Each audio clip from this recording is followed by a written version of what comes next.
რა არის ნეგატიური პროგრამა, ეგრეთ წოდებული ჯადო? როგორ მუშაობს ჯადო და როგორ ახდენს ჩვენზე ზეგავლენას? დავიწყებ პირველ რიგში იმით, რომ მრავალი სახის ჯადო არსებობს და ჯადო სიტყვა არ ნიშნავს მხოლოდ ცუდს, მხოლოდ დესტრუქციულ ენერგიას და მხოლოდ იმ ენერგიას, რომელიც ანადგურებს ადამიანს. ჯადო შეიძლება გაკეთდეს ფინანსების მოზიდვაზეც, სიყვარულის მოზიდვაზეც და ასე შემდეგ. ისევე როგორც განადგურებაზე, ფინანსური კეთილდღეობის, ურთიერთობის, ასე შემდეგ და ასე შემდეგ. თუმცა დღეს ვისაუბრებთ დესტრუქციულ მაგიაზე და იმ ჯადოს სახეობაზე, რომელიც ადამიანს ანადგურებს. მრავალი სახით შეიძლება ეგრეთ წოდებული ჯადოს გაკეთება ადამიანზე, რომ მოვახდინოთ მასზე ენერგეტიკული დაბინძურება, დავუნგრიოთ კარიერა, დავუნგრიოთ ურთიერთობა, ყველაფერი ის, რაც გააჩნია წავართვათ ჯანმრთელობა. ეგრეთ წოდებული ჯადო უპირველეს ყოვლისა ადამიანზე ახდენს არა ფიზიკურ და ენერგეტიკულ დარტყმას, არამედ მის ქვეცნობიერზე ახდენს ზეგავლენას.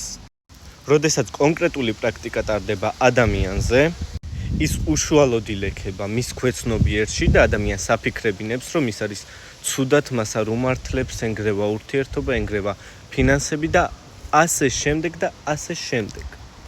რა წამსაც ადამიანი დაიჯერებს და მის ცნობიერებაში გადავა კონკრეტული ინფორმაცია, რომ ის არის ცუდად, ენგრევა ურთიერთობა, ჯადო იწყებს მოქმედებას.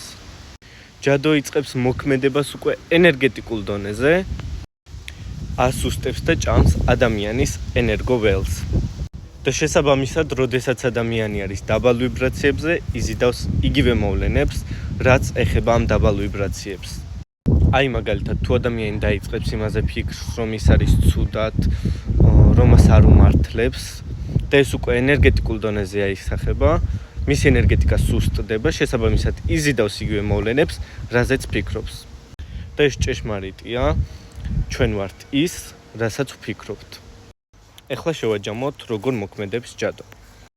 როდესაც კონკრეტული პრაქტიკა ტარდება ადამიანზე და ის ილექება ადამიანის ქვეცნობიერში, ქვეცნობიერი ატყობინებს ცნობიერს, რომ ის არის შეუძლოდ, ის არის ცუდად, არ უმართლებს კონკრეტულ სიტუაციაში, რაც შემდეგ უკვე აისახება ენერგეტიკულ დონეზე. როგორც ვირუსის შედეგად ფიზიკური სხეული სუსტდება, ჩვენი ნეგატიური ფიქრების შემდეგ სუსტდება ჩვენი ენერგეტიკა, იწევა ვიბრაციები, შესაბამისად ენერგოველი სუსტდება და ეს დაბალი ვიბრაციული ფიქრები იზიდავს დაბალ ვიბრაციულ სიტუაციებს. ხოლო სიტუაციების გარდა, როდესაც ენერგეტიკა არის სუსტი, რა თქმა უნდა, ადამიანი იზიდავს კონკრეტულ არსებებს მის ცხოვრებაში.